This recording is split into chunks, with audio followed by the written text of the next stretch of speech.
Cold drink समेत रेस्पी fresh TR और relief syrup को विषाक्त कहला डब्ल्यूएचओ। यह तीन कप सिरप रे डाई एथिलीन ग्लाइकल और एथिलीन ग्लाइकल अधिक मात्रा रे व्यवहृत होगा नहीं सतर्क करिछि डब्ल्यूएचओ, जहाँ मनीष शरीर रे गुरुतर प्रभाव पकाई थाए। यह सब सिरप गुड़िक भारतरू रप्तानी उपरे रोक लगाइबा पई केंद्र सरकार को चिट्ठी लिखिछि विश्व स्वास्थ्य संगठन डब्ल्यूएचओ।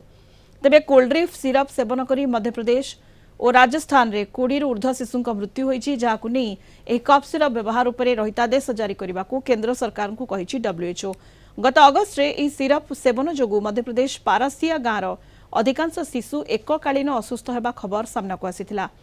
तमिलनाडुर सेशन फार्मा द्वारा प्रस्तुत कोल्ड ड्रिंक सिरप सेवन द्वारा पिलांकु ज्वर एवं झाड़ा बांती होइतबा जणा पड़िथिला। लैब रे सिरप रो परीक्षण एथिरे डाई एथिलीन और एथिलीन रो मात्रा ठाब करा जायतिला।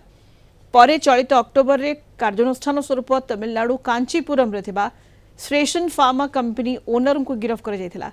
एहासह कंपनी लाइसेंस को बातिल करा जाई एहाकु सबदिन पई बंद घोषणा करिसेंती तमिलनाडु सरकार।